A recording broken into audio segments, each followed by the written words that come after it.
niloloko tayo ng prosecution eh.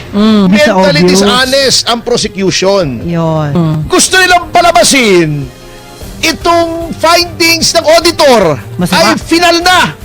Yun na. Pinapalabas nila sa pamamagitan ng ilang mga bias na media na yun na yun. Pag sinabi ng auditor, may problema na. Hindi po.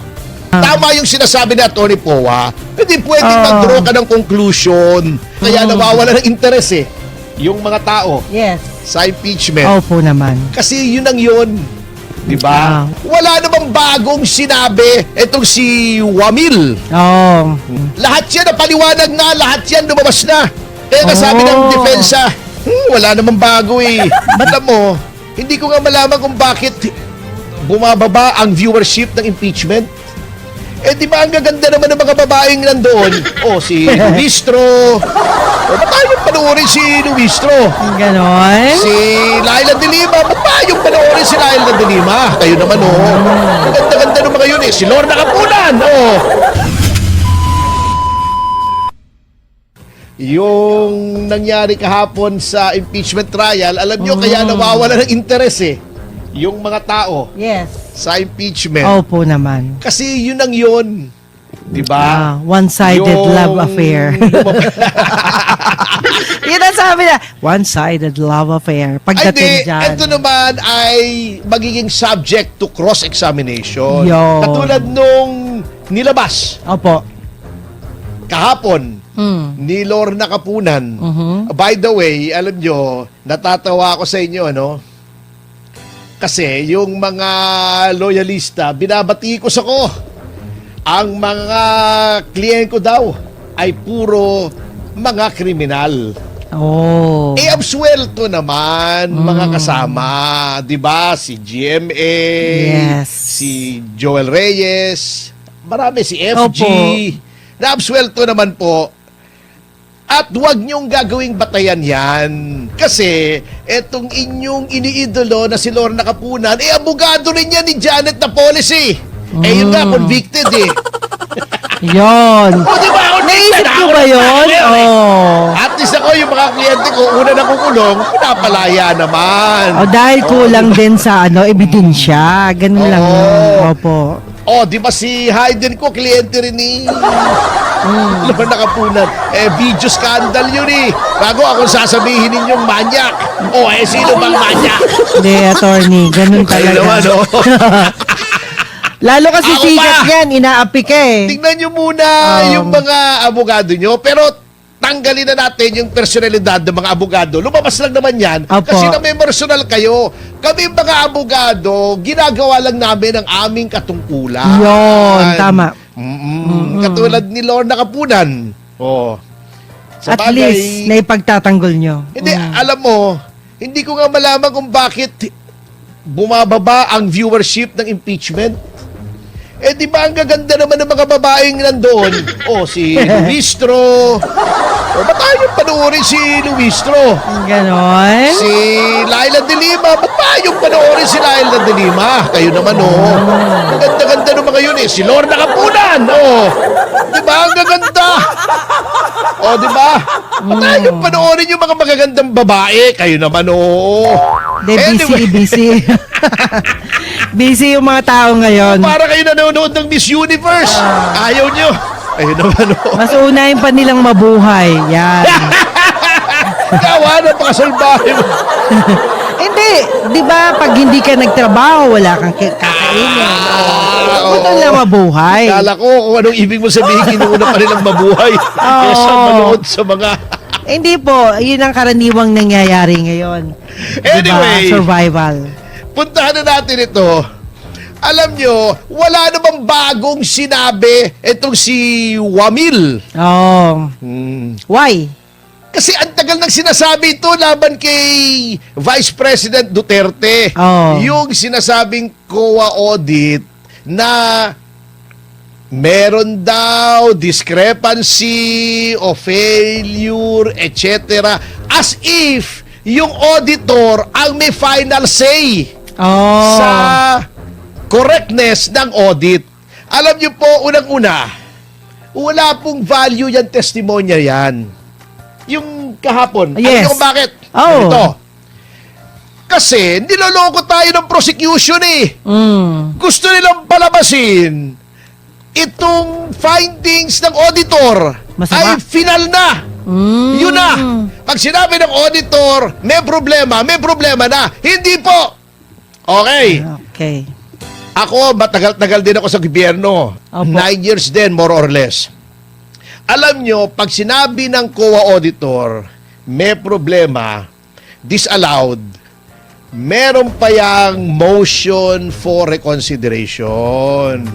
Pag sinabing, Sir, Ma'am, kulang yung papeles nyo. Ayun. Disallowed. Mali yung explanation nyo. Disallowed. Pwede ka mag-MR, sabihin mo, ganun ba? Ito, dadagdag ko yung dokumento. Ito. Kumbaga Magbibigay ako itatama. ng explanation kung kulang. Opo. Ganun po yun. Hindi po final yun. Okay, sinabi ng COA auditor, hindi pa rin ako kumbinsido. Aha. Pwede kang umakyat sa commission mismo. Commission on Audit yan. Ang nagdedesisyon, yung commission, hindi lang yung auditor. Ayun. Preliminary findings lang yan. Okay. Worst case scenario, sa level ng COA, sinabi ng Commission on Audit, mismo, yung mga commissioners, Okay. after a hearing, mali, bagsak sa audit, pwede ka pang pumunta sa hukuman. May paraan pa, ibig sabihin. Hindi ibig sabihin, pag sinabi ng auditor, yun na yun. Okay. Oo. Ihalin tulad natin sa criminal case. Nagkaroon ng preliminary investigation. Okay. Sinabi ng piskal, uy, may probable cause. Oh. Di ba? Opo. Okay, ibig ba sabihin, guilty ka na, hahatulan ka na? Hindi pa. Meron pa. Yan ay susumiti pa sa korte. May Ang chance pa. korte, titignan, may probable cause ba o wala to issue a warrant of arrest. Oh, pag sinabi ng korte, okay, may probable cause, warrant, Ayun. inaresto ka. Ibig ba sabihin, guilty ka na? Hahatulan ka na? Hindi pa rin! May chance pa. Ngayon, kung hindi capital offense, pwede ka magpiyansa. Kung Ayun. capital offense, pwede ka ring magpiyansa. Kung papahintulutan ng hukuman, patulad ng nangyari kay Bong Revilla. Opo. Okay, nilitis ka. Nagpli ka ng guilty or not guilty. Sabi mo, not guilty. Ibig ba sabihin yan, not guilty ka na? Hindi pa rin. Ayun. Proseso yan. Nilitisin ka pa rin. Pag nilitis ka, Regional Trial Court o Sandigan Bayan, Opo. sinabi ng Sandigan Bayan, guilty. Hahatulan ka na ba? Tapos na ba yun? Hindi pa. Pwede mong akyat either sa Court of Appeals or sa Supreme Court. Hanggang maging final. Yang sinasabi ng auditor, hindi pa po final yan. In fact, sinabi nga po ng Supreme Court Okay. sa mga ilang kaso, hindi pa nga actionable yung findings ng auditor eh. Yun po yan. Niloloko tayo ng prosecution. Pinapalabas nila sa pamamagitan ng ilang mga bias na media na yun na yun. Oo nga. Hindi pwede yun. Oo nga. Pinaparamdam nyo masyado, obvious na Mentally obvious. dishonest ang prosecution. Yun. Napakapangit po ng ginagawa nila na mental dishonesty. Ayan. Sa sarili ninyo, alam nyo na dishonest kayo. Ayan. Oo. Hindi po tama yan. Attorney Capuna, napakapangit ng ginagawa mo. Oh. Paktay tayo yan. Katulad tong ginagawa niya, niloloko niya yung mga pangalan ng mga recipient of confidential funds. Uulitin ko, bakit ibibigay yung tunay na pangalan? Malaki masira ng ulo ninyo. Gusto niyo mapatay yung mga tao? Correct. Bihira. Kaya nga, confidential. Yung Tagalog, Oo. attorney. Lihim. Ayun.